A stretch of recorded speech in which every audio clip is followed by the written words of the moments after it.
All right, hey, Shalom.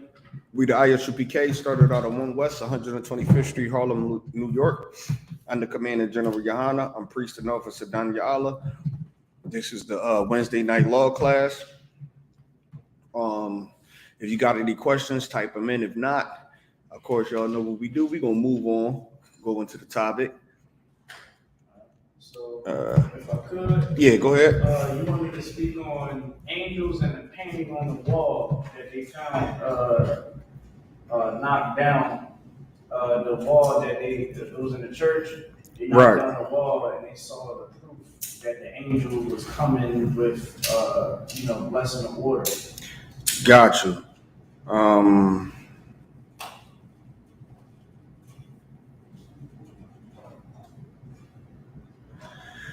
All right. So let me know if there's any questions online. Could you hand me a Bible Compact Dictionary? Or yeah, I'll take a Bible. Do we got the big Bible pictorial John back there? We got that. I'll take that.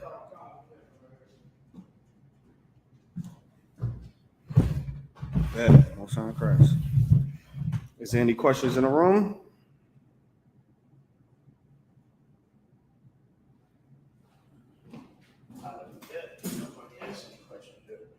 All right, bet. You got any questions? Not at the moment. It might spark back in my head again. All right, bet.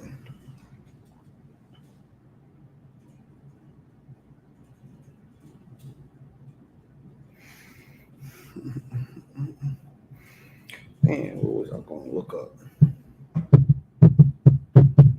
Bear with me.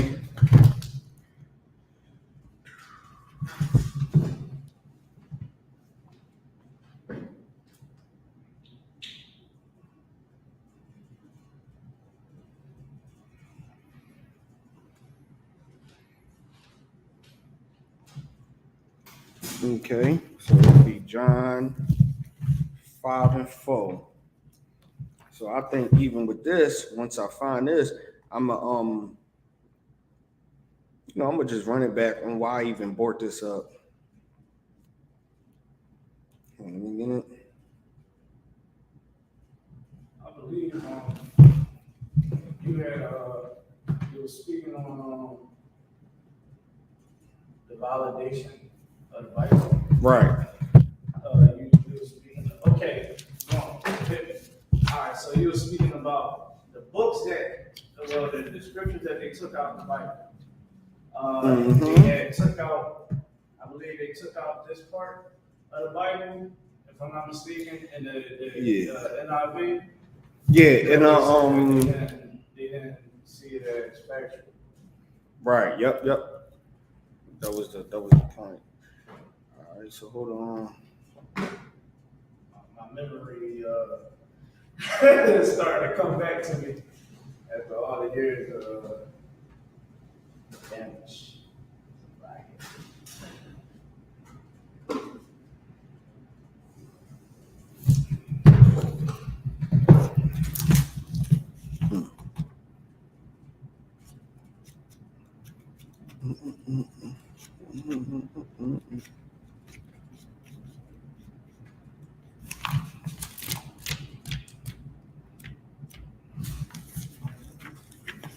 Hold on, let me get this. Let me go to this.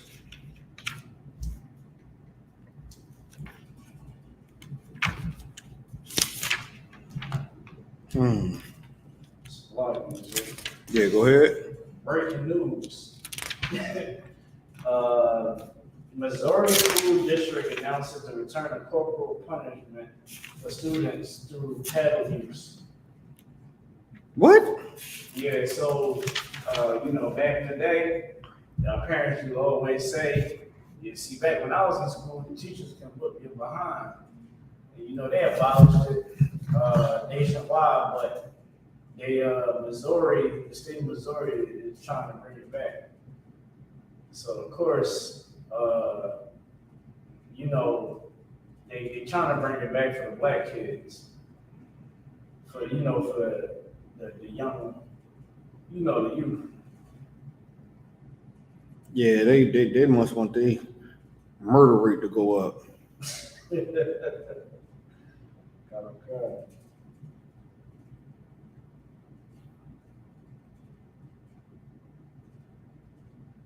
Damn, hold up. How many people online?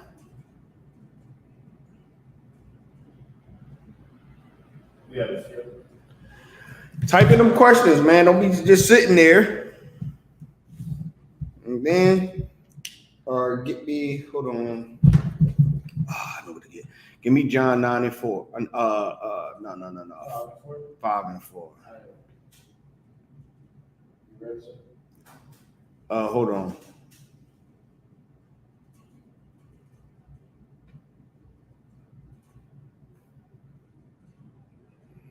Hold on. Let me look up something real quick.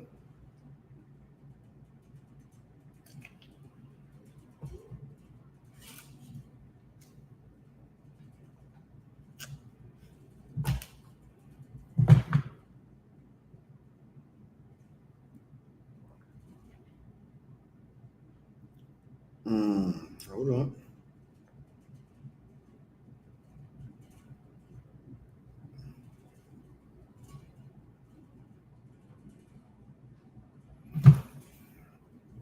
Hold up.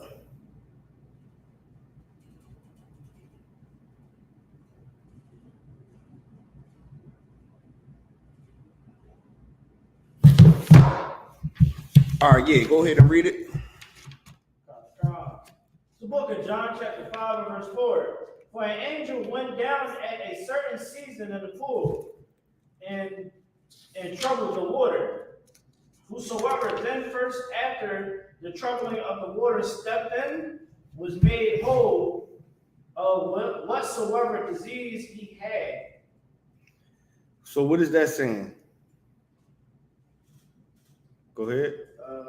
The angel was working miracles. How was he working a miracle? By going into the water and blessing. Completing the order from the Lord.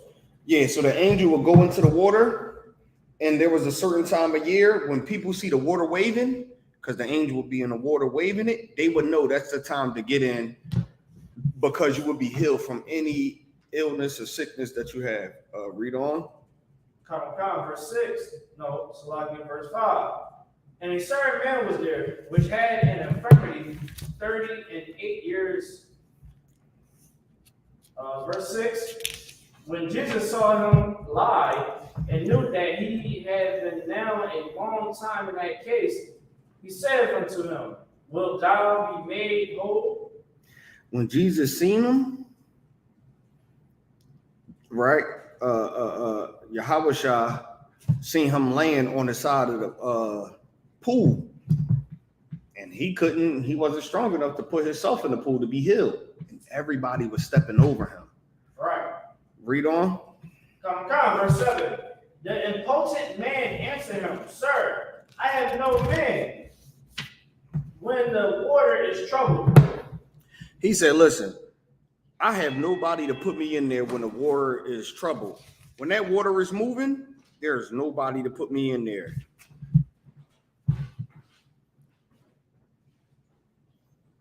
So that's why I'm laying here not doing anything, because there's nobody to put me in the water. You know, he's not strong enough to put himself in the water.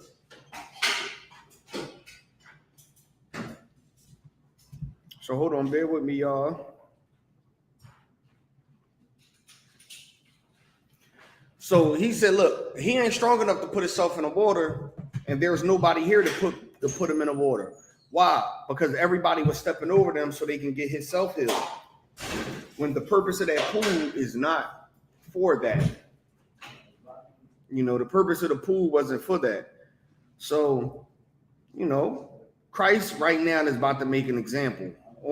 He's about to show you the real reason of the pool. Hey, Shalom, what's going on? Oh, when you get it, all right, yeah. So that was the whole purpose, you know. Brother stepping over him. Hold on, I'm gonna find this. Hey, Nakar, when you get a chance, let me get the small Bible compact dictionary. Because maybe it's in there. Hey, what's good? All right. All right, so bear with me, y'all. Car about to get something for me. This is bothering me. I'm gonna find this, so let's get it. Type them questions in too, man. I know y'all be having questions y'all scared to answer. I'm scared to ask. Type them goddamn questions in. Man. So, yeah, go ahead. Oh, Bazaar.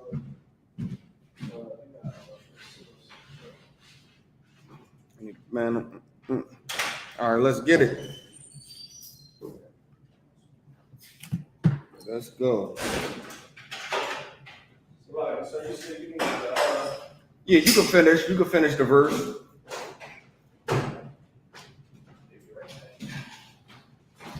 Yeah, when you get the chance, you can finish the verse. All right. This is a book of John, chapter 5, verse 7. The impotent man answered him, Sir, I have no man when the water is troubled to put me in the pool. But while I am coming, another step down before me. He like, yo, look, when I'm coming to get in the pool, somebody just jump over me. Right. Somebody just jump over me and they get in the goddamn pool. You know, somebody jump over me and they get in the pool. How can I get in the pool when I'm trying to get in the pool? Somebody jump over me and they get in the pool. You know, so Christ, he observing it. He like, okay, I see what you're saying. Read on.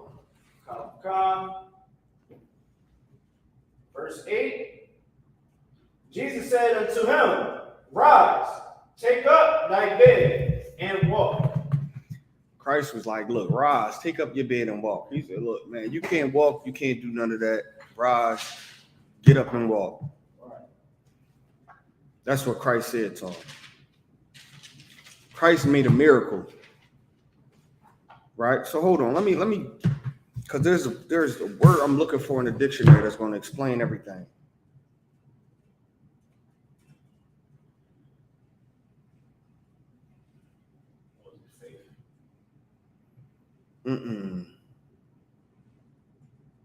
Ooh, hold on. I think I got it.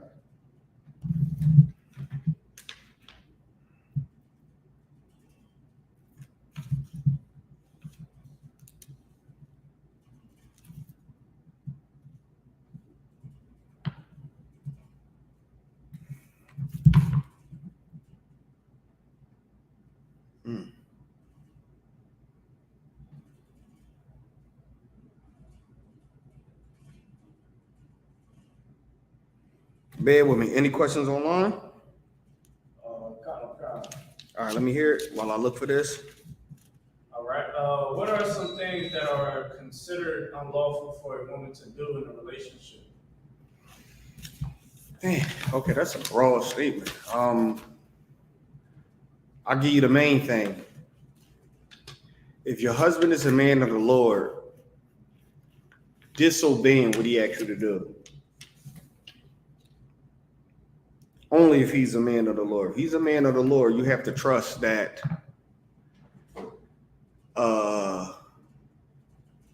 whatever he's telling you to do is of the law. If you're not sure, just come to the Wednesday classes and ask it, and I'll tell you if it's lawful or not. But if he's already a man of the Lord in the Isupk, just trust his judgment. So one of the things that you should do is obey your husband, because disobeying your husband is something that you shouldn't do. You should trust his judgment.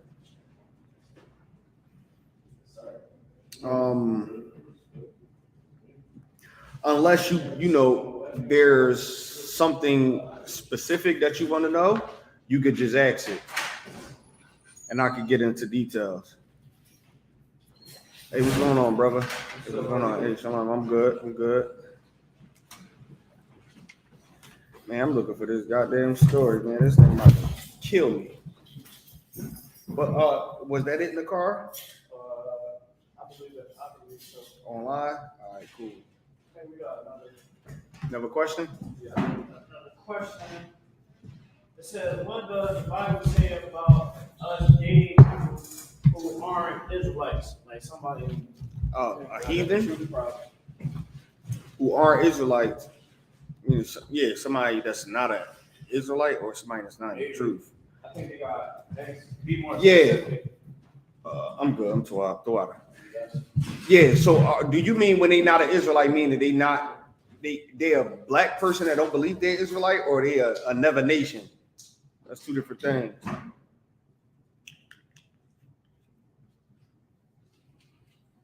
It said dating outside our race. Oh, the Bible is against that. Right. The Bible is against dating outside your race. You got the precept? All right, read. On the book of Deuteronomy, 3, 6. And that's part of the reason why the flood happened. Okay, I got it. You got it? All right, read. This is the book of Deuteronomy, chapter 7 and verse 3. Neither shalt thou make marriages with them. Don't make marriages with them. Read. Thy daughters thou shalt not give unto his son, nor his daughter shalt thou take unto thy son. Who you shouldn't make marriages with? Go ahead, Nakar. Verse? Yep. Context. All right. This is the book of Deuteronomy, chapter 7 and verse 1. When the Lord, 1 second. You got it?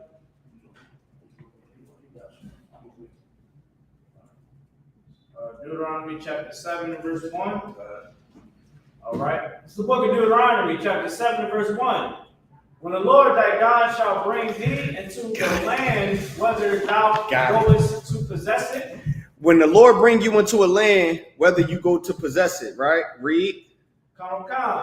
And have cast out many nations before thee. In this land he cast out many nations before you. Read. And the Hittites,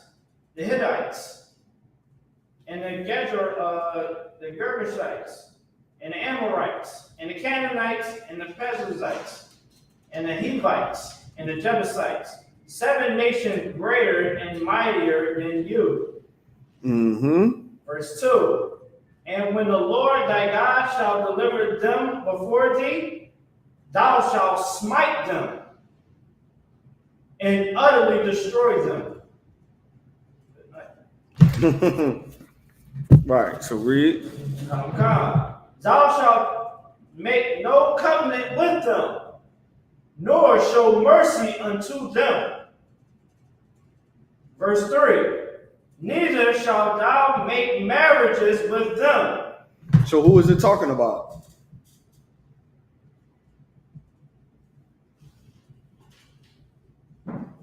Who is it? Who you shouldn't make marriages with?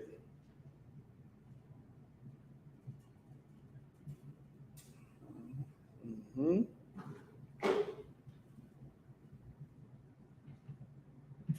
Barzal?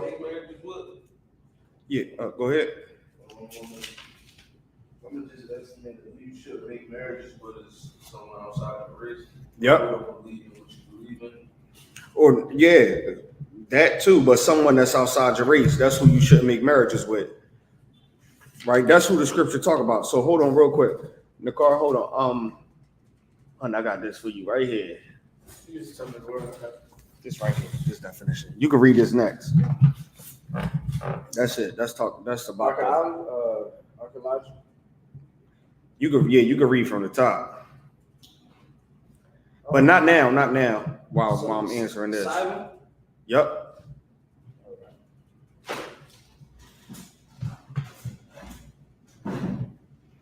But yeah, it's talking about dealing with someone outside your race. You shouldn't make marriages with them, right? Like I said earlier, that's part of the reason why God sent the flood with Noah, because it was sons of God sleeping with the daughters of man. You know, meaning it was people who was of his chosen seed that was sleeping with sons of men. And you know, precepts to show you that sons of men is anybody that's not considered. It was a term that was used to show for anybody that's not, you know, of God, chosen seed. At one point, that's what it was used. It was used for. So read on.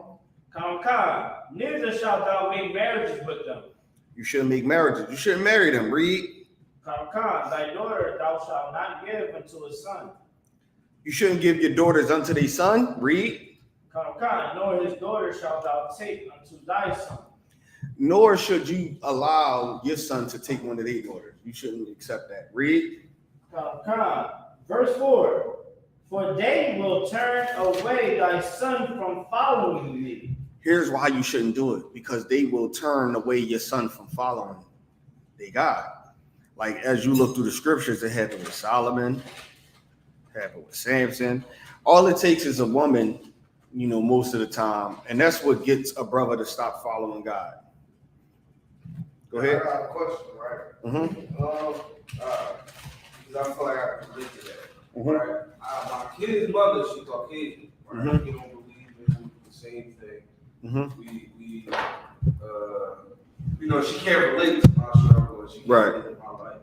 She tries to, but she can't. Now my kids, they're, you know, they're mixed, so they're right. You feel what I'm saying? Right. It's like 1,000 times she calls me the N-word, this, that, and the third, and then it's like her mother is pushing being Catholic on my kids, and I'm like, why are you, and why should you push this on them when they're only young? Let them, you know, grow. Let it grow into their brain, and let them learn the knowledge on their own. Don't force them into a specific religion. Right. And once I said that, they all broke loose. Right. And, you know, I just couldn't deal with no more. It's like we got kids together. We got to come to an agreement. We're adults. You feel me? We're not kids no more. So like I have a station on my children's life just as she do. Right. But you know, her being Caucasian, I guess she just, you know, thinks she's better, and her ideas and opinions are better than mine. That's exactly what she's thinking, you know? And of course, you know,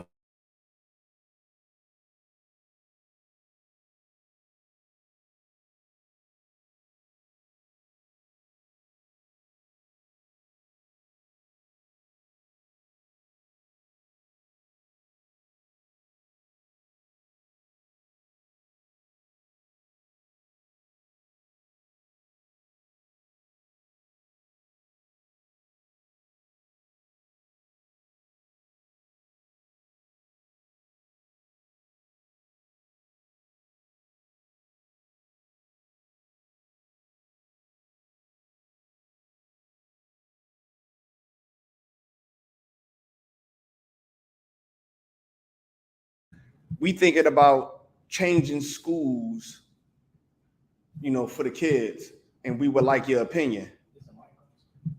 Yeah, the mic on. They'd be like, hey, look, we thinking about taking the kids out of school and putting them in a whole nother school.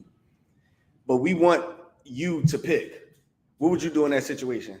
If they want me to pick, yeah. What would I do? I would ask my son like if he'd been to a certain school and he developed friends, right? Now I'm only saying this because like I said, I'm learning from experience. Right.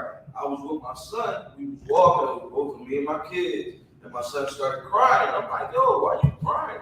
Like, you crying for nothing. Right. Like, no, Dad, I'm not. Like, I'm gonna miss my friends at the kindergarten academy, and it's a Prospect Park school because her mom she lived in Prospect Park, her mom lived in Winona. And I'm like, so why not just let him stay in Prospect Park? We're forcing him to go to Winona just to go to school with his niece that's about to, you know, go to. And the mom doing this. Yeah. All right, go ahead. And it's like, just let him go where his friends are. And I'm only saying that because I've been moving around my whole life. Right. You know what I'm saying? I don't live in Chester. I don't live in Darby. After my brother passed away, we moved to Upper Darby. After being in Upper Darby, we moved to Collindale. After Collindale, we moved to Glenolden. And then after that, she moved to Holmes. Now she's in Chester again. It's like, I know what it's like to develop friendships and then move. thrown away. Right. Which is totally understandable. Right. That's totally understandable. So let's say if they give you 5 schools to pick from, and one thing you understand is your kid's going to have to be relocated to a different school where they might have to make new friends because it's best for their situations. And they come to you with a list and say, pick these top 5 schools, to have your kids go to. Then what would you do in that situation?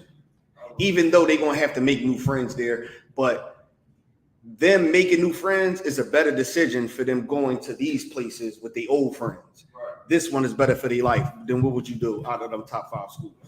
I would research every school and figure out which one is better than the other, and which one has more successful and more statistic on a positive behalf. Because you will be concerned for them and you want the best for your kids, right? So that's why I asked you those 2 scenarios, right? And I asked you that for a reason. So the first scenario was you would ask your kids what is better for them.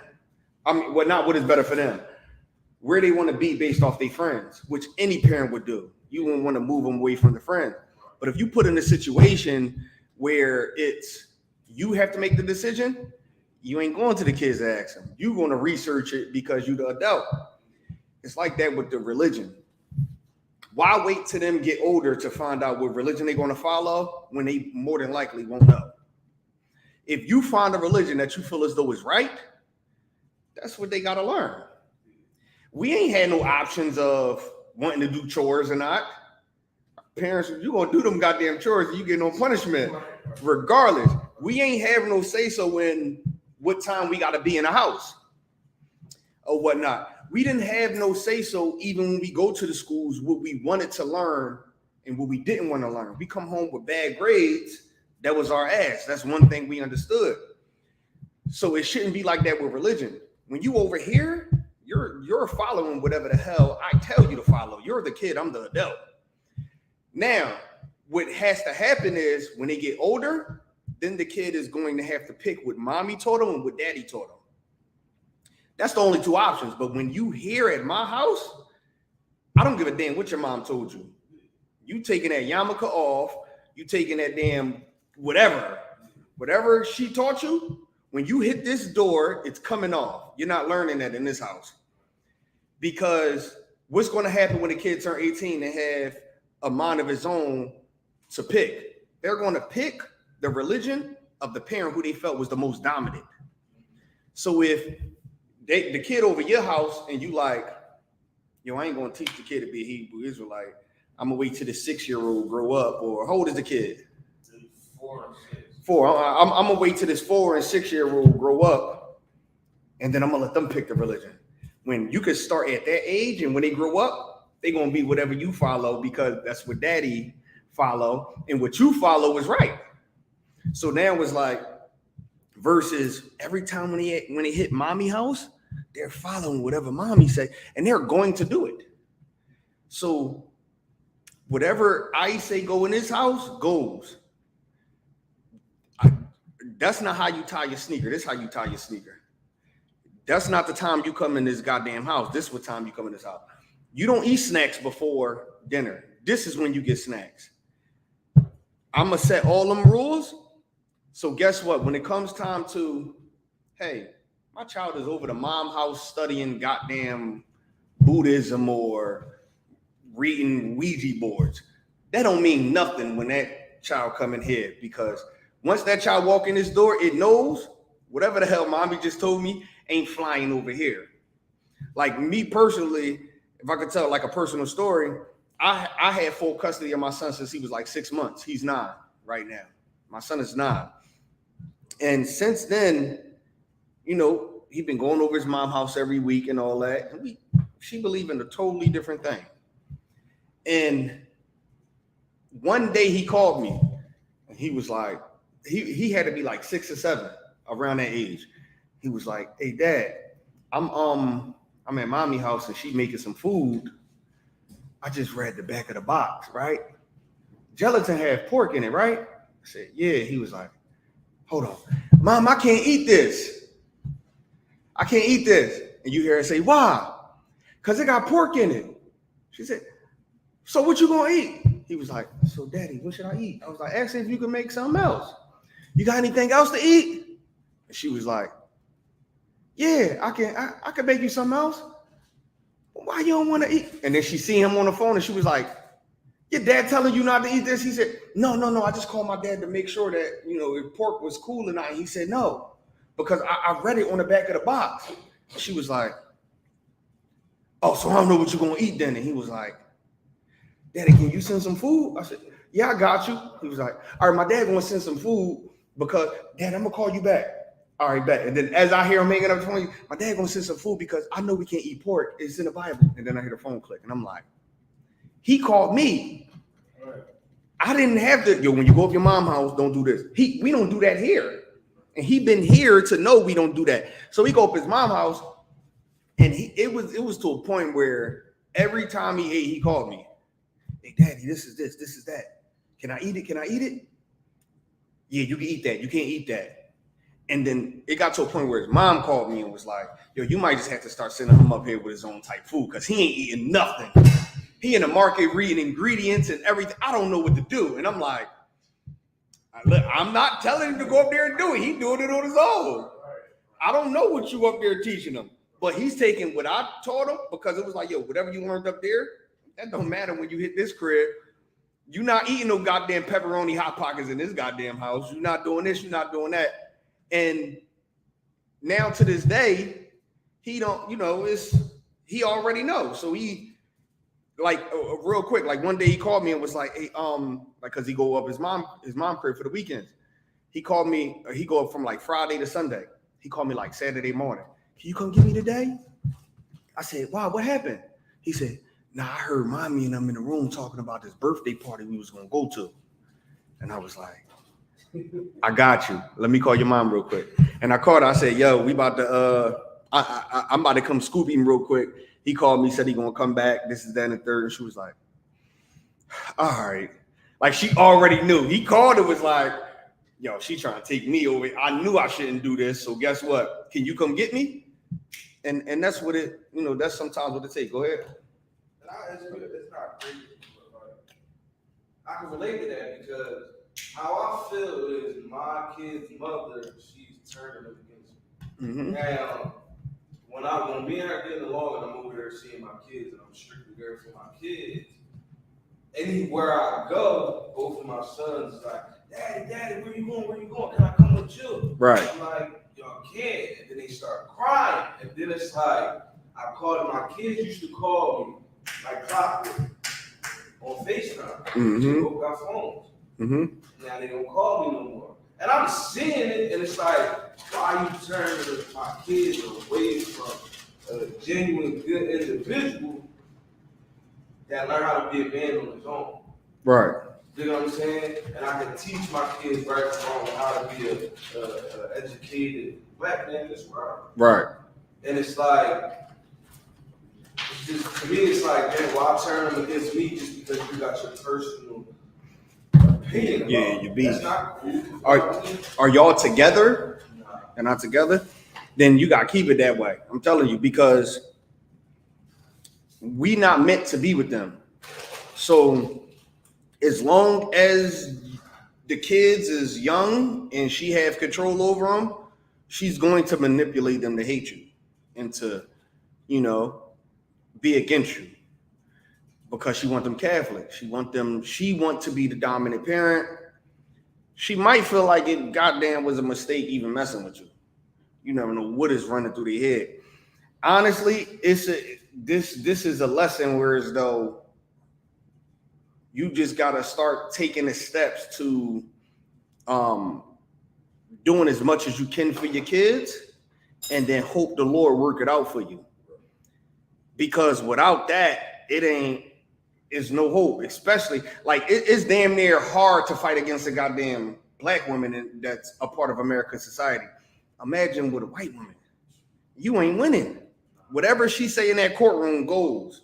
She could be a full out cokehead, crackhead, coming there scratching scabs on her, and the judge is going to grant her custody over this hardworking black man who could take fully care of his kids because of the society we live in. So it's perfect that you're here, just like We tell everybody, like, people don't end up in here for no reason as a coincidence. Sometimes we go through things in life and we need the help. There's nothing we can do on our own. It takes brotherhood and all that. And you end up here to know that, you know, sometimes you might have the urge to want to do something that you know you shouldn't do. But that's what brotherhood and everything is about or whatnot. Like, it takes a lot for somebody to even come in here and ask a question like that. You know, just to be, hey, yo, this, and, you know, and knowing what the school is about, it takes a lot. And for that simple fact, it means a lot. That's a big step that people are scared to even do. So I would say, consider yourself lucky that y'all not even together. Now, you got 2 kids. Your kids is Israelites and whatnot, and you here, you could, you know, ask whatever questions you want to get the knowledge and truth or whatnot, and we got counsel and everything to help you through your situations and the steps you could take to, you know, make sure, because, you know, the stigma on black men is bad. Like, we want to be there for our kids and take care of our kids and be in our kids' life, and it be the women most of the time that keep us away. And then when you get your kids, it's awkward because they learning this, but it's like, do I want to go against that? No, hell yeah. Hell yeah. That Catholic is nonsense. You're not coming over here dressed up like a nun and all that. You're not doing none of that. You coming in here and you put on these regular goddamn clothes and you go do regular kid things. And I'm gonna argue with her about that. Stuff that I don't eat, you're not eating over here. I don't care if she make you eat it. Eventually you're going to get to the age where you're going to see who's right and who's wrong. And if with the Lord on my side, he's going to show that you're wrong. And that's, we in this school, we got like what, a 99% rate on that? We got like a 99% rate on with the, and that's like no exaggeration. Like, I'm sure boys all to tell you, like, listen, you go through anything and you come in here and get help and get counsel, well, you can lose. And that's a solid brother. As long as I know, Rasul is like, he never steered me wrong. Like, you feel what I'm saying? Ever since I met him, it was just like how you meet somebody, real recognized, real, you know, listen to grip. You know what I'm saying? And sometimes I'll call him for advice because I'm listening to him. Why am I going to listen to him? Because he never steered me wrong at anything I ever asked him. Right. You know what I'm saying? Like, it's things he said to me that I remember, and that's stop giving everybody loyalty because everybody don't deserve it. Stop being genuine. That's a fact. That sound like him too. He told me that on the phone. Right. I never forgot. You know what I'm saying? And yeah, I make my mistakes to be human. Right. But as long as I call him to straighten myself out, I never steal myself wrong because I got somebody like him in my corner. You know what I'm saying? Right. And I'll tell you, I know the people he brings. One thing I know is that he really bang with you. Because the people he bring in here, I know he got to have some type of love for him because of the type of brother I know he is. So it's something he see in you that you might not see in yourself now, but he see it to where as though it means something to him. Like I said, I know this brother. You know him for 10. You know him longer than I did. But I realized that about him. It's something about you that he see that he want to help you, which is why you here. Because when he wanted help, he came here. So he know where to take you to the right place. Sometimes, it's, you know, the phone conversations and all that is cool. But sometimes we got to take it a little step further. Like I said, everybody I see him bring through here, he loved. He had love for and everything. He loved them or whatnot. So to see you sitting there, it's like, okay, this brother got to mean something to him, which means you mean something to us now. So you got to, you know what I mean? So that's why we ain't going to steer you wrong or anything. We wouldn't steer anybody wrong. But for a brother of his stature and his reputation to bring you in here, it means something. So it's like, you know, and then you comfortable enough, you sit in that chair and you tell us, you know, your situation is like, oh, okay, well, cool. Well, look, you dodged the bullet. I mean, so the thing that you should do is you should definitely work on yourself or whatnot, continue to get the counsel, continue to come to class or whatnot, bring any question you have. Even if the question pop in your head and you like, nah, that's dumb, I'm not going to ask it. Like, and no question is dumb, anything. anything that we can possibly do to help you, ask it, and we are for it or whatnot. So with that situation, it's whatever you like. Don't wait till your kids get grown to pick whatever religion. Teach them when they walk in your door. Just argue with the mom as much like this is what I believe. Hey, we Israelites, we this, we that, we this from the tribe of this, that, and the third. Yes, you're going to get tired of them saying that when they home, but guess what? I don't give a damn. This is the truth. Go ahead. It's not crazy, but and it's cool. You know, everything. I believe everything happened for a reason, right? Mm-hmm. Now, me, like I took my shahada and I became Muslim. You know what I'm saying? I used to offer a lot, right? And you know, it was about time for me to come here and really learn what's right because he's been telling me for a long time since he's been here. Yo, bro, come to class so you can learn something. It's like you say, he sees something in me I don't see myself. Right. And it's like back at home when I was living with her, I was offering all the time. And it's just one time my son came, both of my kids came up to me. Mm-hmm. Dad, why you not praying no more? They like I feel like they understand who is the dominant parent already. Because no matter what I do and what I'm doing, they always want to be with their father and not their mother. And she always telling me, oh, the kids don't listen to me, but they listen to you. And I sat down and told her, I'm like, what does that tell you? That tell you you're going wrong. Mm-hmm. You're just not listening to me because you're looking at my flaws. You're so focused on evil, you're not looking at a good spirit. Mm-hmm. Go ahead, Nakar. You was gonna say something? I had a precept like on what that and brother going through. Yeah, go ahead. You know, I'm like real brief, like you said. You know, we got a high percent rate. You know, but of course, like this precept I got right here, so it makes perfect sense. This is the book of Exodus, chapter 23, verse 22. But thou shalt indeed obey his voice and do all that I speak. Then I will be an enemy unto thy enemies and an adversary unto thy adversary. Right. We do what the Lord say. It's basically nobody that could come up against us. It's nobody. He's going to be an enemy to our enemy and an adversary to our adversary. Like, yes, life is going to hit us with obstacles and everything. Life is about warfare. We got to endure to the end, and we're going to go to war with life until the day we die, until it's the end. That's totally understandable. But one thing you don't want to do is go through life, warring with life, and then you also warring with people in your life. You don't want to keep warring with your wife or the mother of your kids or the police. And you want to make them, if they're God's enemy and God's adversary, that's a bad thing. Because the thought of them doing any type of harm to you is not good for them.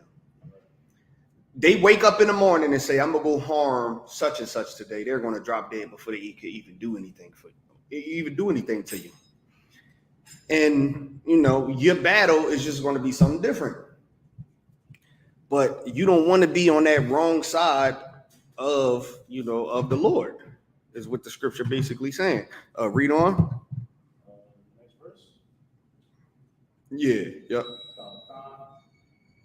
Verse 23. For my angel shall go before thee and bring thee into the Amorites, the Hittites, and the Perizzites. Okay. I believe that's going into something else, right? Yeah. All right. Yeah. So that's cool. So basically, what you want to do is, of course, like keep coming to class as much as you can. Bring all the questions, whatever questions you got. Get a better understanding. Life situation, any situation you in or whatnot, you could come and ask because you done already took a good step by even coming here. Like most people won't even do that when they figuring I'm coming there to get, answers on why my life been going the way it is. Some people run away from that or whatnot. So, you want to just really continue on being the father you are, continue on being a father to your kids, and teaching them what's right. Just teaching them what's right. Because what she think is right, she teaching them. What she think is right, she teaching them. So that's, damn near what you want to do. Go ahead. I'm gonna shut up after this, but No, listen, that's the thing. You can ask as many, you can talk the whole goddamn class and bring out as much as you want. That's the purpose of here. So whatever questions or whatnot you got, and you know, anything you want to answer to, that's the whole reason this class is. You could be the only one asking questions the whole class, and I'm totally fine with that.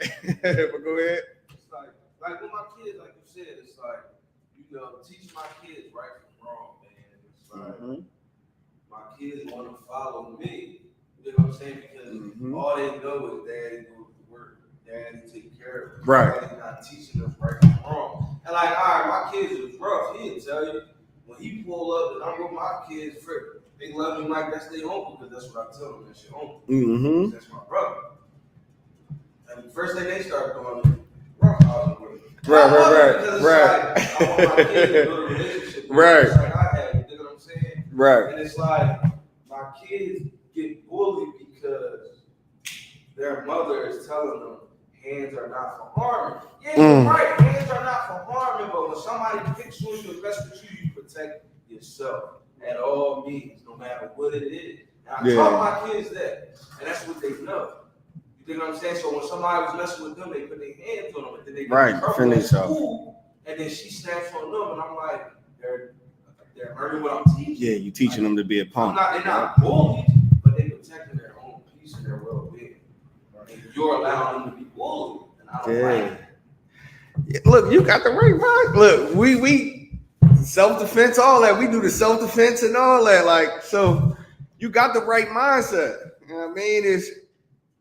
We ain't the aggressors. We diffuse the situations.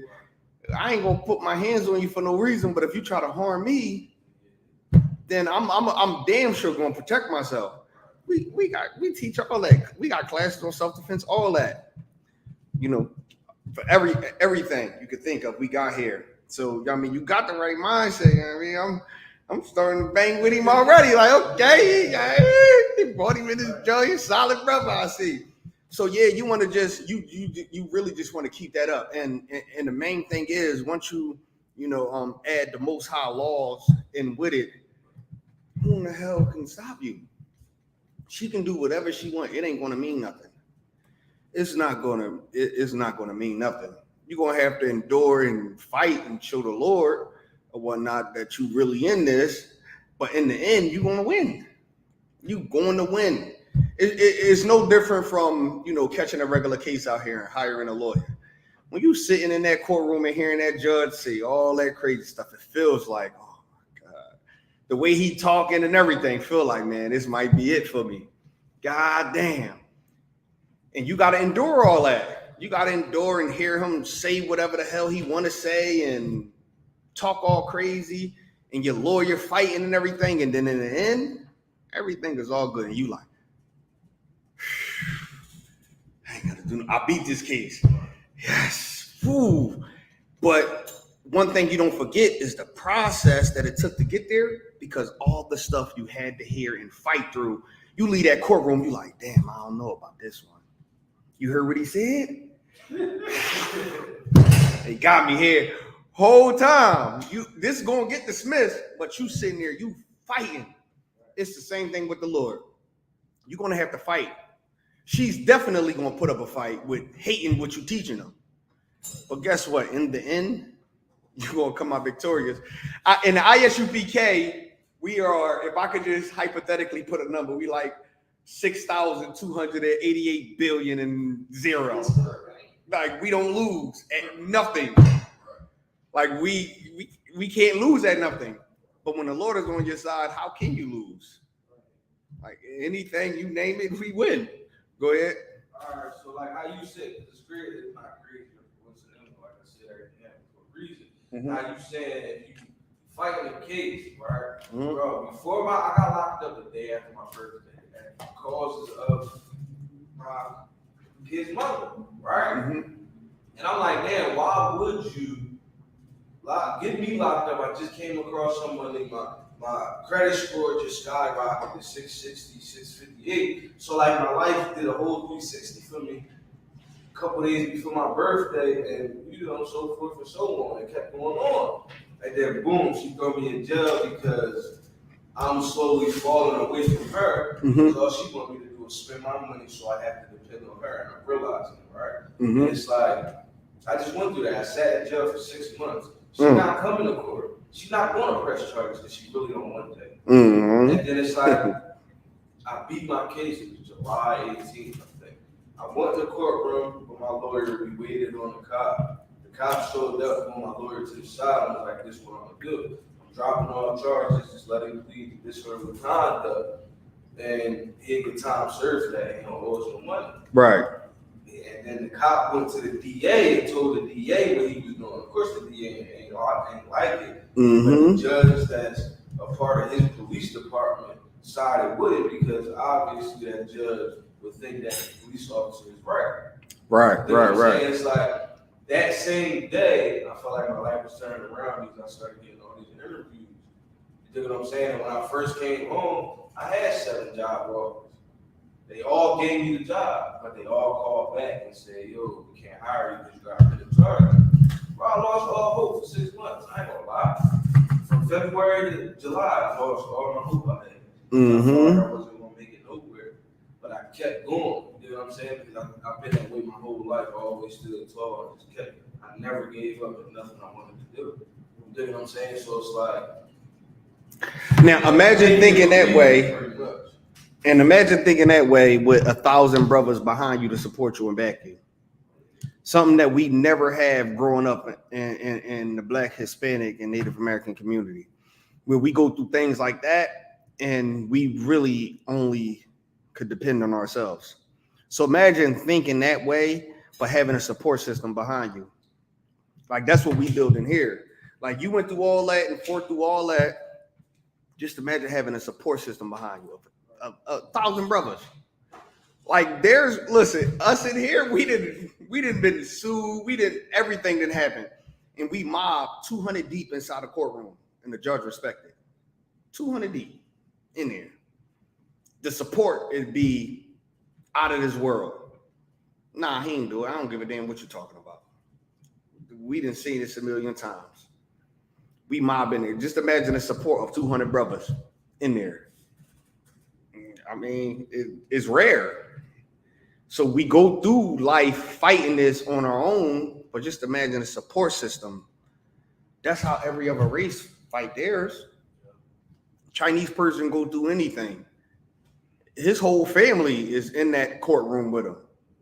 A white person, African person, you just name it. Their whole family is in that courtroom with them, fighting. But then when it's us, we in there by ourselves with a public defender fighting for our goddamn life for something that we didn't even do. We didn't even do it. Somebody done lied on us and we in there. Well, just imagine they're having the support of the support that they got. Just imagine you having that plus 100. Right, you standing in that courtroom knowing you innocent, and then you see it. Boots, braids, and beards, and walk up in that joint, and you like, God, you looking like, I wish this judge would. Come on, what's up? Tell me what you gonna tell me. You get comfortable in there, like, come on, I ain't doing. Come on. I just imagine a support system. Go ahead in the car. Yeah, if I could, like, I had a recent situation, where, man, he was talking. He was like, yo, this how this gonna go. Look, this how Isupk gonna operate. So, like, I was preparing for the battle because, like, honestly, like the situation that presented itself, it showed me how to just endure and just stay true with the Lord. Like, in the whole situation, like the scripture said, your adversaries will become my adversaries. If you do what the Lord says. So, of course, I'm going through a whole battle. In court, I got like 2 battles I'm fighting. Child support, I'm staying true to the battle. They throw that one out. And then in between me having to go to the child support battle, just so happenly, they try to set me up. You know what I mean? And cops got involved, and the Lord allowed her demons to run rampant.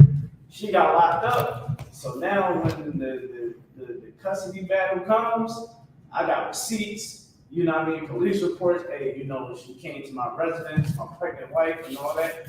And it just made it easy. They're like, look, what you want to do?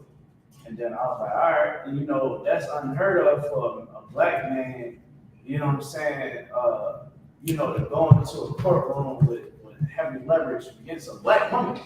You know what I'm saying? So it's like, of course, like it's really, really, really important to, you know, be in these classes, learning, shedding yourself from the world so that you can be a new person, you know what I mean? So you can do great things. That's a fact. Give me the car real quick. Give me Isaiah 59:1, right? And while you getting that, right? What you just said, it was heavy, right? That of like in this aspect. All right, yeah. So hold on. Isaiah 59:1. You got it? All right, bet. When you want to learn something in college, right? And you really determined to learn this, right? How many stories we hear about people not giving up? And I'm talking like in the dorm, no money, living off of news, sardines, all type of stuff, right? Where if we want to learn something in this world, we taught to go to college to learn it. Right. It's like that. It's like that with the Bible. Same thing. It's like that. Whatever you want to learn, you have to be taught it. The same way you would go to college and go through 4 years of getting a degree to, you know, learn a certain skill or whatnot to perfect whatever, you know, craft you're trying to do. It's the same thing with the Bible. It's no different. It's no different. You come in here, you got to learn the Bible. The same way you have no problem with going to school to learn how to be a doctor. You don't walk up in a hospital and say, hey, I have no experience, but why should I go to school to learn how to be a doctor? Let me do this open heart surgery. They're going to kick your ass out so fast and be like, nigga, get the hell out of here. But when it comes to the Bible, nigga, I don't got to listen to you. Why not? You know, you haven't been taught this. I mean, you accept the fact that you have to be taught how to do open heart surgery, but you don't want to accept the fact that you have to be taught how to understand the Bible? It don't make sense. Exactly. Like, so the person who do open heart surgery that's going to teach you, how in the hell you think he know? Somebody taught him. How in the hell you think the person who taught him know? Somebody taught him. It's always a process. And even when you go back even to the beginning, how the person who first knew how to do open heart surgery know? From practicing. He was just practicing. He found out how to do it. He taught other people. How do you think we know the Bible? From slaves. These breakdowns come strictly from slaves. How do we know this? From the slaves studying, understanding. Why? Because it was passed down to them, and certain slaves witnessed certain things that lined up to what the Bible was saying, and taught it to their kids, and taught it to their kids, and taught it to their kids, and then literally what we teach out of the Bible come from what slaves knew. Outside of the whole Christianity and all that, I'm talking these slaves hid underground in catacombs to hide, to continue this knowledge, to hide this knowledge, to make sure that they don't get caught and die from Roman persecution. Right. Because what they knew wasn't allowed to be taught anymore because of what it'd do. Here we go, 1969. A slave in America who kept the knowledge, finally taught it to some people, who went and taught it to some other people, and then now we sitting here teaching what was always taught back from Adam. It made its way up until here. The same way open heart surgery made its way up until there. Come on, man, it's the same thing. So if you don't believe you have to go to a school to learn the Bible, keep that same energy and that same theory when you want to go to a school to be a psychiatrist. Walk into a mechanic shop and say, hey, I got no experience. I don't know what I'm going to do. I don't know what I'm doing. Let me just fix that car right there. Let me just put that engine in. See what they say. They might whip your ass, then kick you out. If they don't just kick you out, they definitely going to whip your ass and kick you out. Like, yo, we got this crazy nigga coming. All right, whatever. It's the same thing with the Bible. We set this school up to teach the Bible. And if we teach something that you don't understand, we expect you to expand on it and ask, like, hey, I don't understand that. What you mean? That's the whole purpose of the school being set up, is to teach the Bible to Black, Hispanics, and Native American Indians. Hey, shalom. How about you? Is to teach the Bible to Black, Hispanics, and Native American Indians. It's no different from a person going to college or anything to. I ain't even touched that yet. Yeah. So it's no different from a person going to regular school. Like the scriptures say, and real quick, I'm gonna be brief. The scriptures say in Romans, how could thou know the word of God unless thou heard a preacher? And if thou has not heard a preacher, how could you say you know the word of God? Like you have to be taught this from someone. You cannot wake up one day and be like, oh, God talked to me, I know the Bible. Yeah, that's not how you work, man. Because what's going to happen? You're going to teach me everything that you believe should happen. So if Snoop Dogg woke up and say, God talked to him and now he know the Bible, what you think he would teach? Everybody can smoke weed. He been smoking for 30-something years on camera. So why would he teach that niggas can smoke weed now? Why you think he a Rastafarian? He went to search for God. And when he came back off his journey, he was a Rastafarian. Rastafarians believe smoking weed. Snoop Dogg been smoking weed for 20 years. Okay, it makes sense. It all makes sense. So I think somebody had a hand up. Yeah, in the car. I think what you're saying is heavy. You know, I got a cousin that went to he went to Howard. He graduated from Howard. Theologian school? Yeah, theologian school. So of course, you know, theologian school, you learn about religion and, you know, primarily the Bible. So, you know, he goes in there and learns the Bible, you know, totally learn the whole doctrine of the white man. You know, Jesus is white, God is white. You know, that's the doctrine they're gonna show you. So so now he ministers on the campus, right? So now, let alone he already been taught wrong, right? Now he has to teach other people, right? And he's been taught wrong. So now he's teaching a doctrine of modern day minds, the social construct, basically the modern day way of thinking. So in modern day thinking, you can't talk about the evil that people done did in the past. You gotta get over it if you're Black, Hispanic, Native American. You also can't speak about, you know, homosexuality. That was one of the things I asked him. I was like, well, what's your thoughts on it? On this whole gay agenda? He was like, man, honestly, I'm against it. You know what I'm saying? I know what the Bible says about homosexuality. So I'm like, okay, well, what are you teaching? You know what I'm saying? He's like, honestly, I'm gonna be honest, I gotta conform to this university because I can't, you know, offend the oncomers that is homosexuals. You know what I'm saying? I can't talk about against the whores and the, you know what I'm saying? Right. You gotta keep it PG. You can't keep it real. And that's, you know, like you said, we supposed to learn this Bible, you know, especially from the people that's ordained to teach it. Because if you learn it from him, you're gonna learn to be, you know what I mean, all soft and cuddly and all that, you know what I'm saying? And when you learn from the real priest of the Lord, you're gonna learn about your duty, what you're supposed to do. Right. The whole what they call it? The whole debt. Is there any questions online? We got a couple. Damn, we got a couple. Any questions in the room before I go to online? I was on the scripture for The 59 and 1?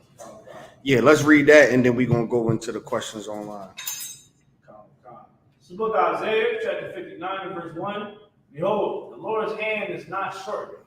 The Lord's hand is not short. Meaning what? The Lord's hand is not so short that it can't reach you. Right. Why do the Lord's hand need to reach you? To help you. Right. So if you feel like the Lord is not helping you, the Lord's hand is not short. In most cases, the Lord is helping you. You just got to be patient and fight. And the Lord is going to pull you out of that situation. His hand is not short. The Lord is going to get you out of that situation. His hand is not short. Read. That it cannot save. His hand is not short to the point where it can't save you. So if you don't get saved in a situation, guess what? The Lord didn't want you to be saved. But you can put yourself in a situation and make sure the Lord does save you. Because his hand is not short. So because the Lord's hand is not short, so that's like saying in a sense where as though, let's say if somebody drowning, the Lord's hand is, yep, can save you. But if somebody don't get saved, then that means the Lord didn't want you to, because his hand is not short. He can reach anyone. Go ahead.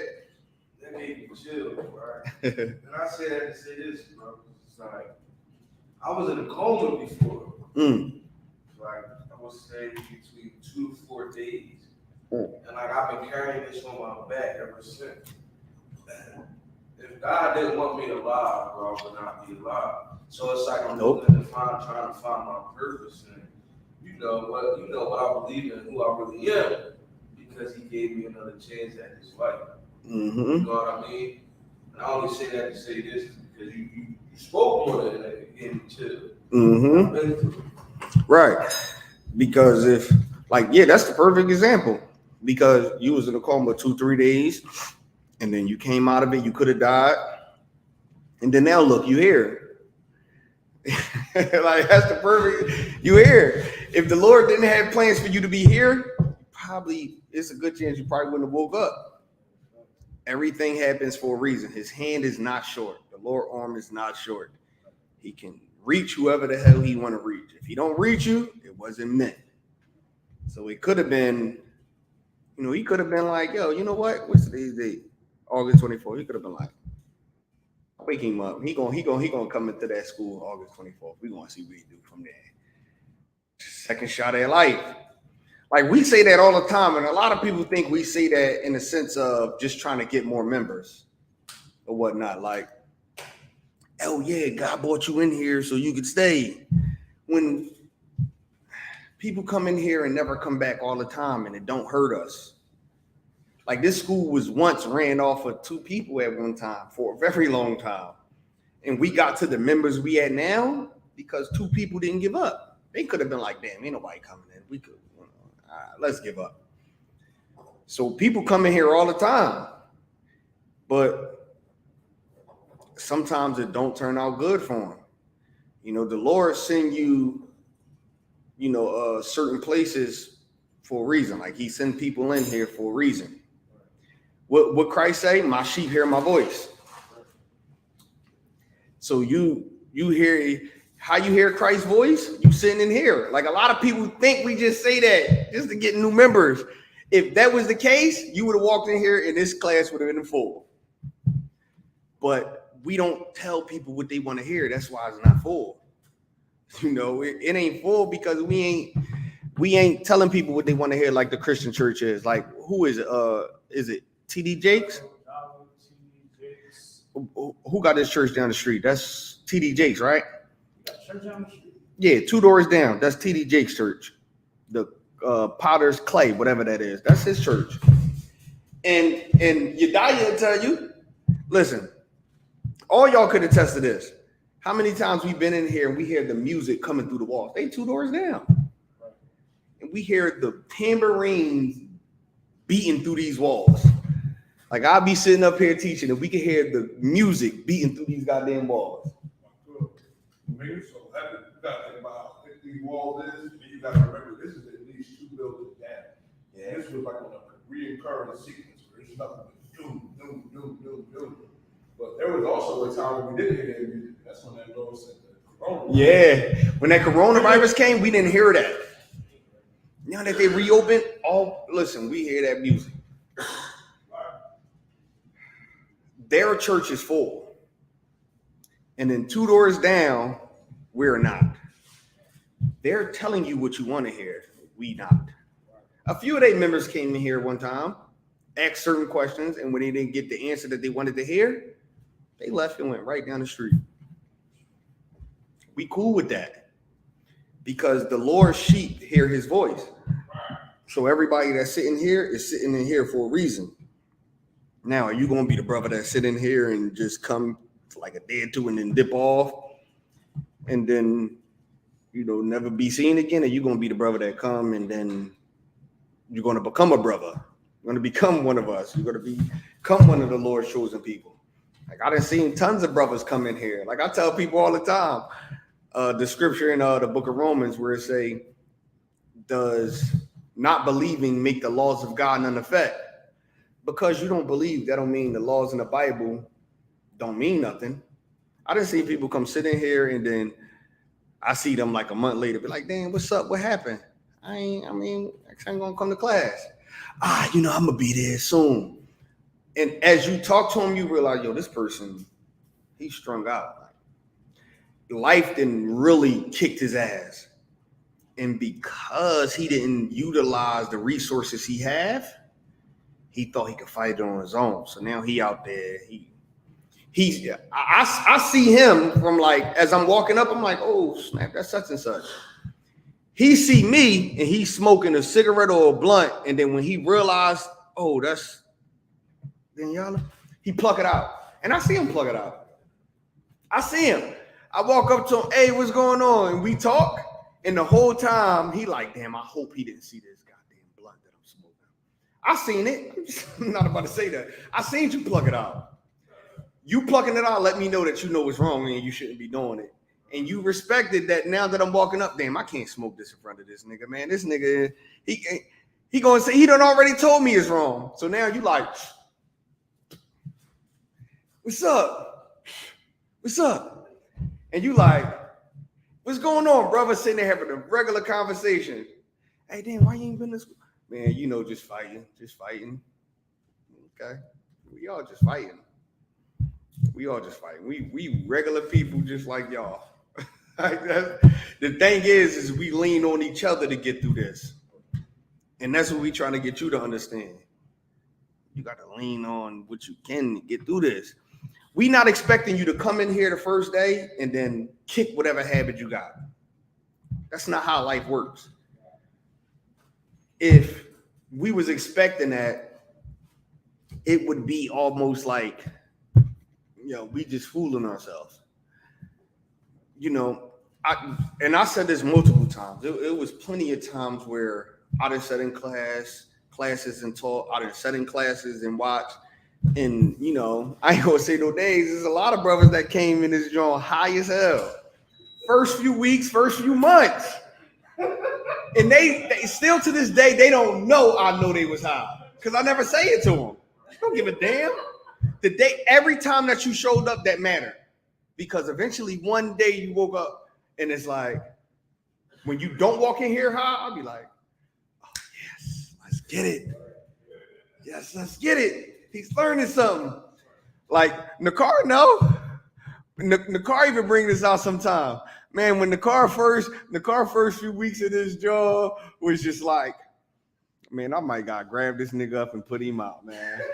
He in here talking about the incense and the ancestors and everything, and I'm sitting there like, he's zealous about this, and I'm sitting in the back of the class, and he in the front row. He just like, I remember one day the car got up and was like, man, I don't even know, man. I mean, it's cool what you're saying, but I don't know. Man. I don't even know what you're talking about, man. And I'm sitting there like, damn, he was a cool brother, man. I hope I don't got to throw this nigga out. And the car just got up and walked out. And then like 2-3 weeks later, I seen the car walk through this joint, and he been here ever since. When I see him walk through this joint, I was like, okay, I see something. And he been here ever since. And you know, ever since. And it's probably like the first time I probably done brought this story up. Like this first couple times coming to class, I sat in the back and he was sitting in that front row, right in the seat where you at, raising his hand. He challenging everything. You couldn't say nothing to the car without him challenging it. Oh, you say that, but look, you know, I do this and do that. And it was like, I like that. He ain't no sucker. He ain't gonna let you just say anything and he believe it or whatnot. And then he walked out of this joint and came back 2-3 weeks later and been in here ever since. That's what most of the brothers go through. Go ahead. Now, like how you said, kicking habits, right? Mm-hmm. Now, like, all right, I smoke cigarettes. Now I hear him all the time. Like, that's my brother, you feel me? Mm-hmm. I hear him all the time, bro. I used to put it down. Right. And you know me so well, he be like, yeah, I know you about to say, yeah, I know. That's what I say. You Right. feel me? And I'm like, bro, like, you feel me? Like, this is where I run to sometimes when I'm running from my emotions and I'm running from stuff I've been through, which is trauma.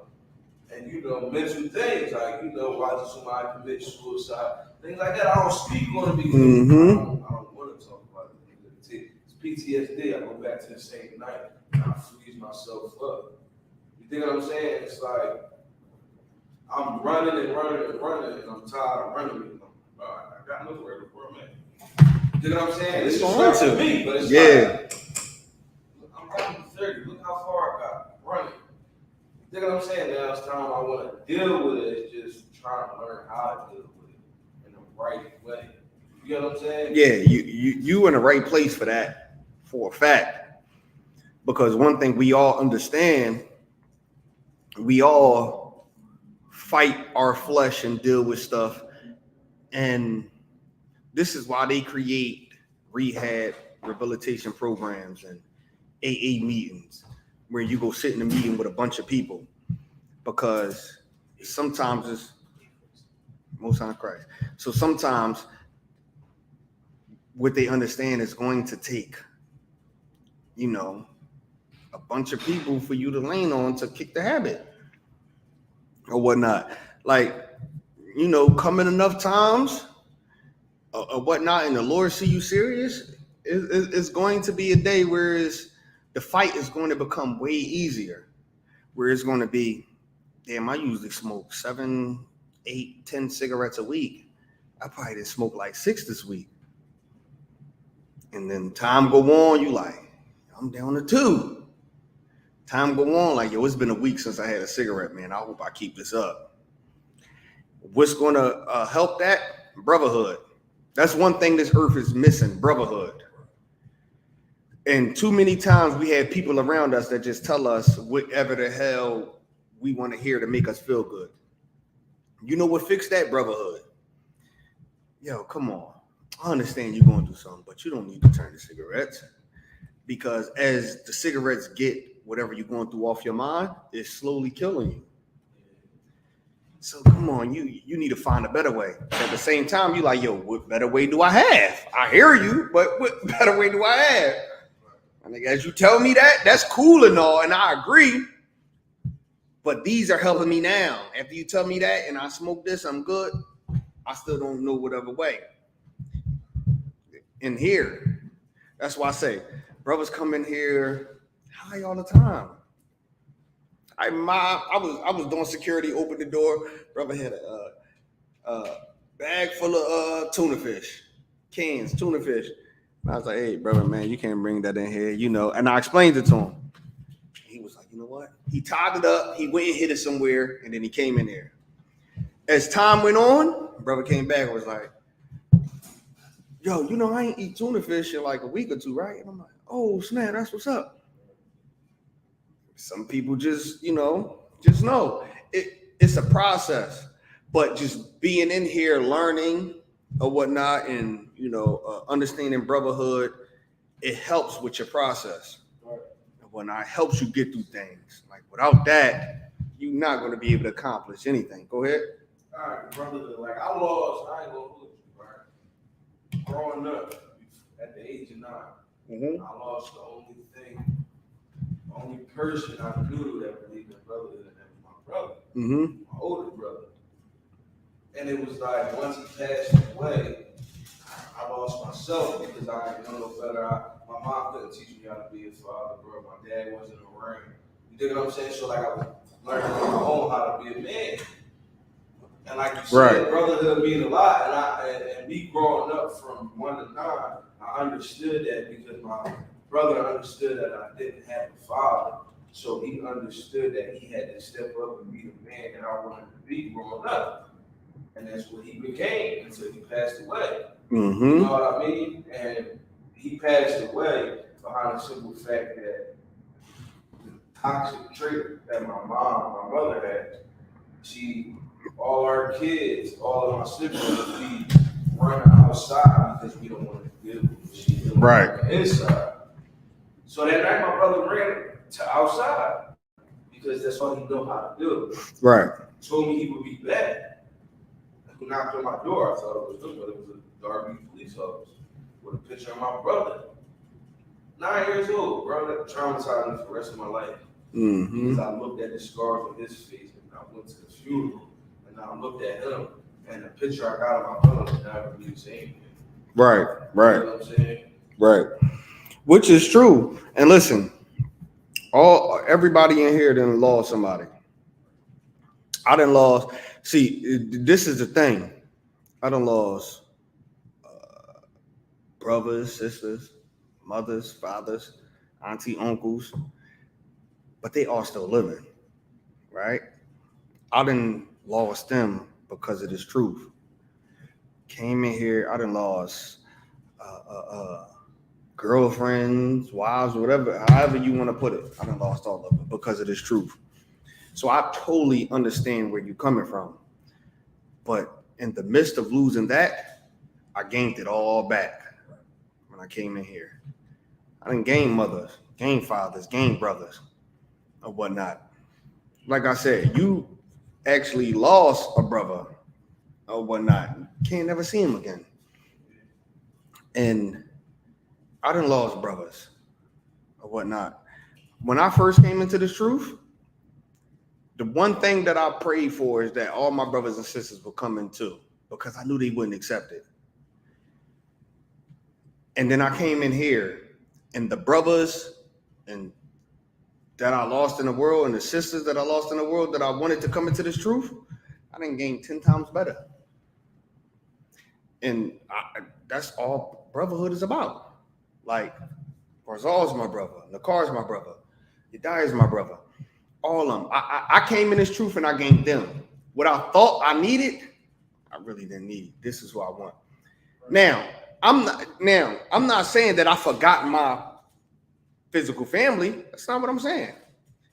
But it hurt me the way that they treated me and how it was and what I had to go through just based off of what I learned and you know what I decided to follow. And then it took me a while to realize what I gained. So you lost a brother, and we totally understand that. But guess what?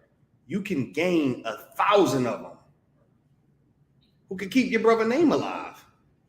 Keep your brother's name alive and do what your brother will want you to do. Your brother will want you to walk down the right path, right? Your brother will want his niece and nephews to walk down the right path, right? So why not do that for him? With the help of 1,000 brothers who just like him, who we giving you what your brother wanted you to have. You was 9 years old. That's very young. And you lost a loved one who would want the best for you. And guess what? You gained 1,000 of them. And that's what this school is built off of. Listen, brothers that came into school and lost one rib. A rib is a wife or a girlfriend or whatnot, and then gained 5 more. It's the fight. It's the fight of life. It's what we have to go through. And that's what this is set up and built off of. So I came in and then I go to my family and tell them everything that I learned about the Bible and hoping they happy. And then to see the reactions, I lost them. Damn. Just to come in here and I gained more. You lost your brother, and we done lost brothers and everything or whatnot. Thing is, you can't even, see your brother again. And what you want, that's what we understand. So why not give your brother what he want? Your brother don't want you in the streets. He wouldn't want you in the streets doing anything that can possibly put you in jail or put you in the grave. He would want you to hang around good people who would love you and steer you right. And that's what this place is for. I'm not saying this just cause. Prove me wrong. That's all. Come in here and prove me wrong. Come in here and give it about a good year and be like, man, that nigga told me that a year ago. That nigga lied. Prove me wrong. Whatever your brother wanted the best for you, you're going to get out of here. And guess what? Someone else is going to come in here with the same story as you. You're going to be the perfect person to help him get through it because you didn't got through it. Perfect person. Go ahead. Yeah, like you said, I got through it, bro. But it's like, I'm still not dealing with it, man. Because when I talk about my brother, bro, I tear it up. You know what I'm saying? It's like, I ain't let go yet. Right. 20 years ago. Mm-hmm. It happens. And see, and once again, you hear. I keep saying it. Look, Barzal's a solid brother. I'm telling you, he brought you to the right place because there's a million brothers that have the same story who you can relate to. And you might look at him like, damn, how did he get through it? Here's how we got through it. And my brother will be damn near happy for me right now. So guess what? I'm gonna go super hard for him. I know my brother will be here. Look, this what he would want. This what he would want. I was super young or whatnot. He would want this. So guess what? I'm gonna give him what he wants. And then now you hanging around the right crowd. The right crowd, staring you right, who can help you rule the earth one day. I know your brother wants you to rule the earth one day. Come on, man. Who brother wouldn't want them to rule the earth? You could possibly rule the earth one day. Your brother want that. Give it to him. And guess what? And I'll tell you this, you can rule the earth one day with your brother. That's in the Bible. Reincarnate. Your brother will come back and you will rule the earth one day with your brother. The thing is, it's up to you to make it happen. You can possibly come into this truth and we believe in reincarnation and everything. Your brother come back into this earth. You might not know it's your brother that you're teaching. You teaching your lineage and everything, keeping the right thing alive. Next thing you know, you sitting on a throne with a gold crown with your brother. What else could you ask for? That's a fact. Like I said, prove me wrong. Prove me wrong. Whatever your brother would want for you, why not give it to him? Why not give it to him? Make him proud. That's the best thing to do. You gained 1,000 brothers. Just like I said, just hearing you talk and seeing everything is like, for one, if Barzal rock with you, I rock with you off the rip. I trust his judgment and everything. I rock with you off the rip. Right. And here you sit here and talk, it's like, okay, he got something with him. Okay. That's why I said, if he loved you, he bring you here. That's why you here. And you here because, you heard the Lord's voice or whatnot. Give your brother what he want. That's all. You know what your brother want, give it to him. And we set up for that. We done all physically lost people in our family, and we done all spiritually lost people in our family. The thing is, we can gain it back tenfold, like the Bible said. And it's up to you to do that. Barzal? Hey, so if I could, right, just to expound what you were just saying, the Lord, the Lord, the sheep hear the Lord's voice. Like I'm telling, I'm telling this brother for a minute, come to school for almost as long as I've been here. Mm-hmm. And he always gave us some thought. But but it was just something about today. You know what I'm saying? Like he in the last week, kind of was like on me. It's like, yo, what's up to class? Like, what happened? Da, da, da. I was like, Oh, right. Okay. He was like, I was like, yeah, he sounded kind of serious.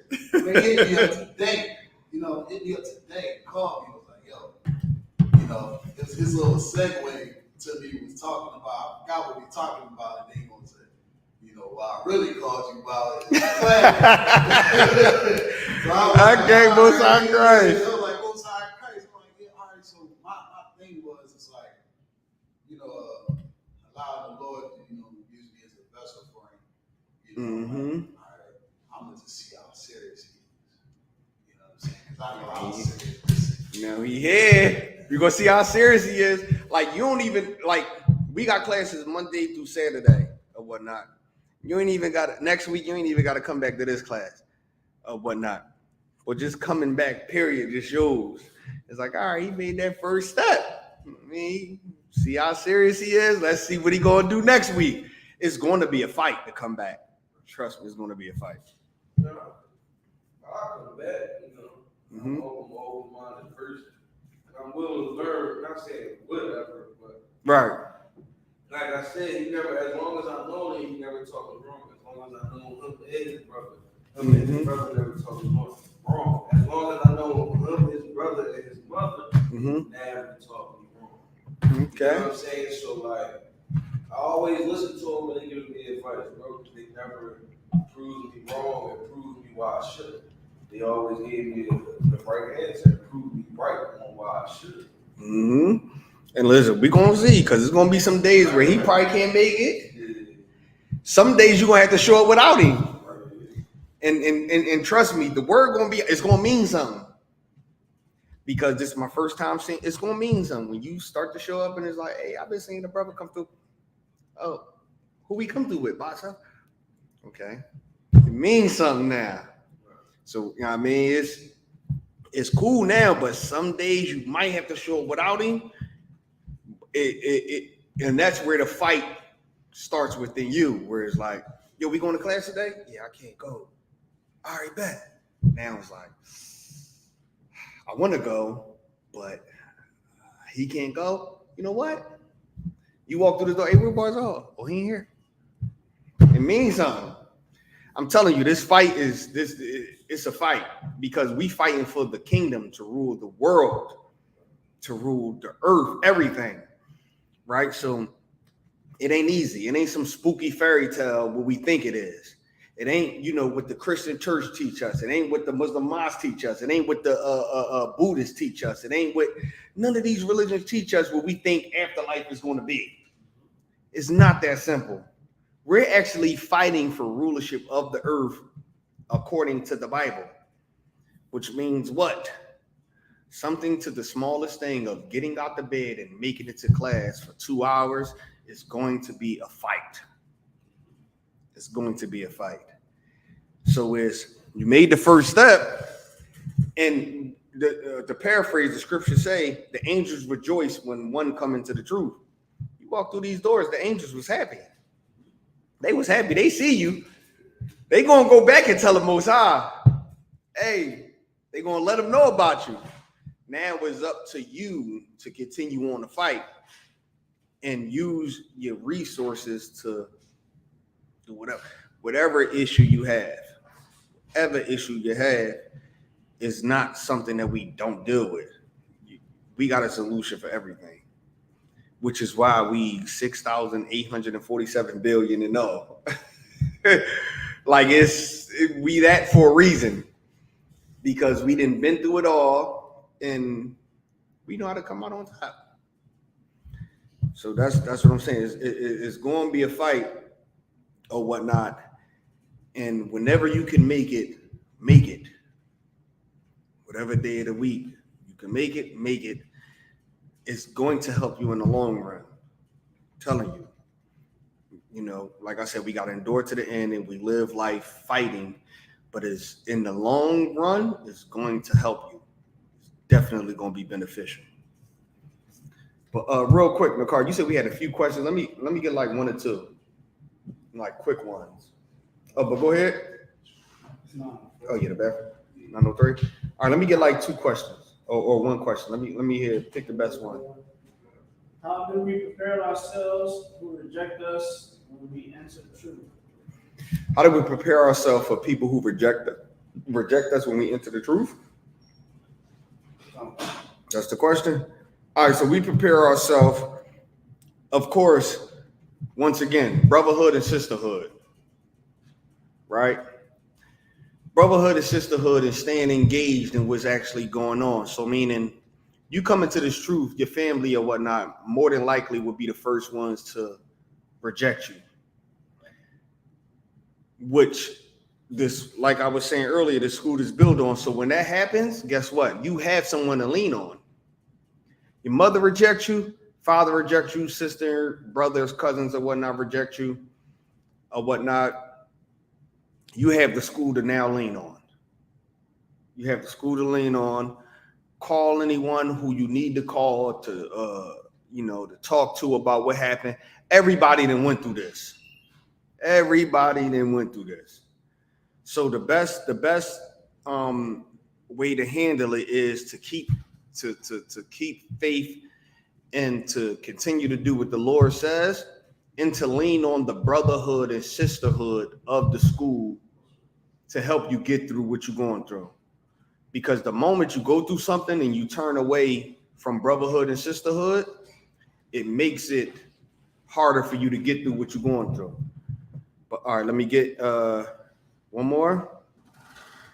All right. Can you provide a precept that explains how we can be held accountable once we know the truth? Okay. Let me get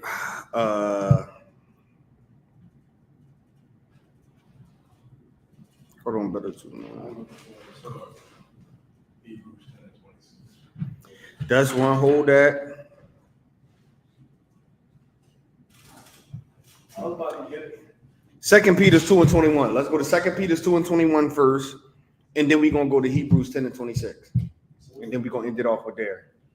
Come. This is the book of 2 Peter chapter 2 and verse 21.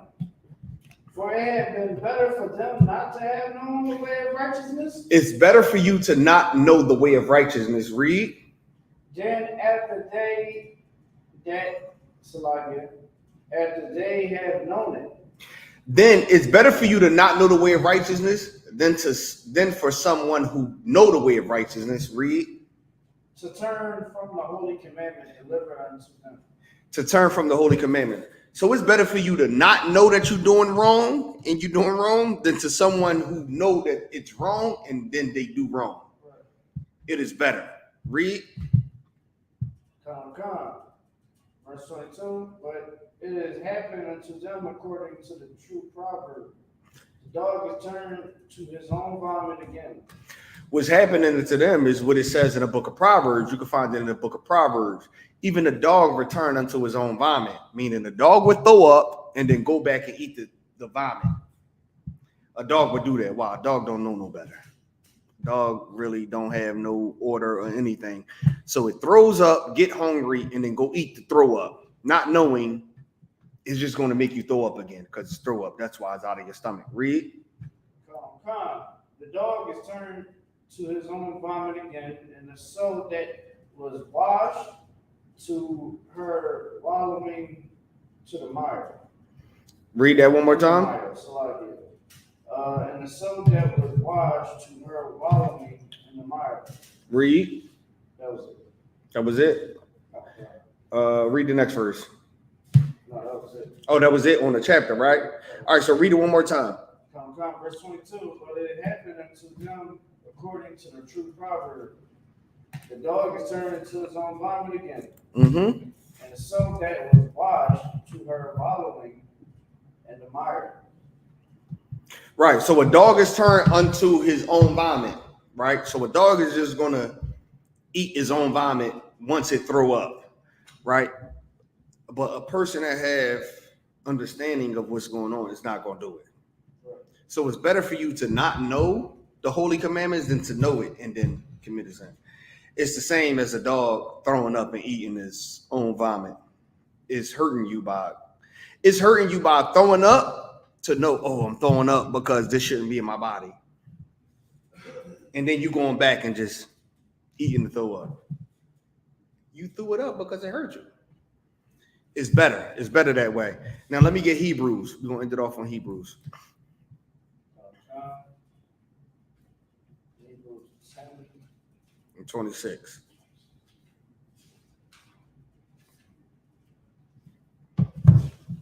And it's another precept too that I'm gonna paraphrase where it says, sinning,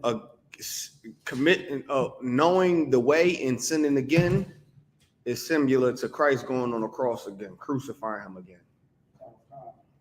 Read. This is the book of Hebrews, chapter 10, verse 26. For we sin willfully after that we have received the knowledge of the truth. When you receive the knowledge of the truth and commit a sin, you sinning willfully. Sinning willfully is knowing it's wrong and doing it. That's sinning willfully.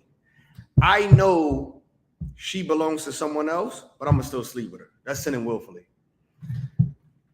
I know I shouldn't be eating pork and eating it. That's sinning willfully. Not knowing eating pork is wrong and eating it is not sinning willfully. Sinning willfully is knowing it's wrong and still doing it. Read on. Come. There remaineth no more sacrifice for sins. Because at that point, it remains no more sacrifice unto sins. There was a time where you commit a sin, you would have to give a sacrifice to be forgiven. But sinning willfully, now there's no more sacrifices unto sin. You know it's wrong. So there's no sacrifice you could give to be forgiven for. You know it's wrong. We're at a time where you can't sacrifice to be forgiven. You know it's wrong and you still did it. Read on. Come. Verse 27. Mm-hmm. But a certain fearful looking for judgment and fire indignation, which shall devour the adversaries. That's going into something different, really. But the whole point of it is, if you know something is wrong and you still do it, the Lord won't forgive you for it. Could he forgive you for it? Yes. But he's letting you know that there's a good chance he won't forgive you for it. You knew it was wrong and you did it. So whatever punishment you got coming to you, you shouldn't be shocked when it happens. But that was it. All right, bet. So I know we over the time. So with that, I'm gonna pass the class off to priest and officer in the car.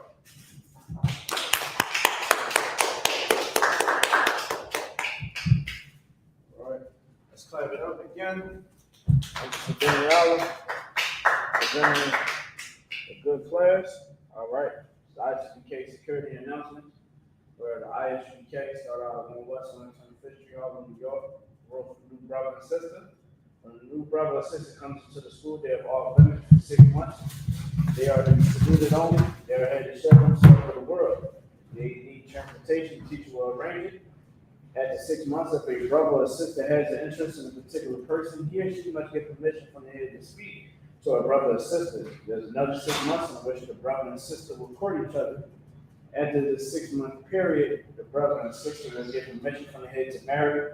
Tithes, which is a commandment, we find this in the book of Numbers, chapter 18, verse 21, and Malachi, chapter 3, 8 to 10, and Asherah, 10 in Hebrew, 10% of every penny of any increase the Lord gives you, give to the treasury department. Priest one, free will offering for priests, not mandatory, whatever amount you like. Upcoming holy convocation, all right, would be the memorial blowing of the trumpets. Okay, so first day of the 7th month, there will be a Sunday on the 25th September this year. Find us in the book of Leviticus, chapter 23, verse 24 to 25. Holy convocation is like, they call it a holiday in America outside. In the Bible, we have what you would call holidays, or, we'd say high holy days, holy convocations. That we come together and we celebrate, and it's a community that we do so. So we'll be here again September the 25th. Officer Barzal will, remind you, all right, Akim, Awathim, make sure you check the bulletin board in the school. If any brother want to be a trooper in the school, start wearing black boot shirt, handband, and scarf. So, if a brother want to come into the school, they want to take it serious, they want to start getting ready to put in the work for the Lord, you'll come with black boots, shirt, handband, and scarf. All right. Again, you can contact him. He'll give you all the information that you need. You know what I mean? Where you can get the good, stuff. You know what I mean? So you can be presentable in class. All right. And with that being said, our module means to stand in Hebrew. All right. So we're going to do a salute. All right. In the Israel module Shabbat, we stand like this, feet apart. All right. Our module, put your feet together like that. All right. Barak, put your right hand on your chest. You'll say Yahweh, Ba'ashem, Yahushua, Barak Atah. All right, what you just said, may the Lord be with you in the name of Christ. All right, with that being said, Yahweh Atah, class is dismissed.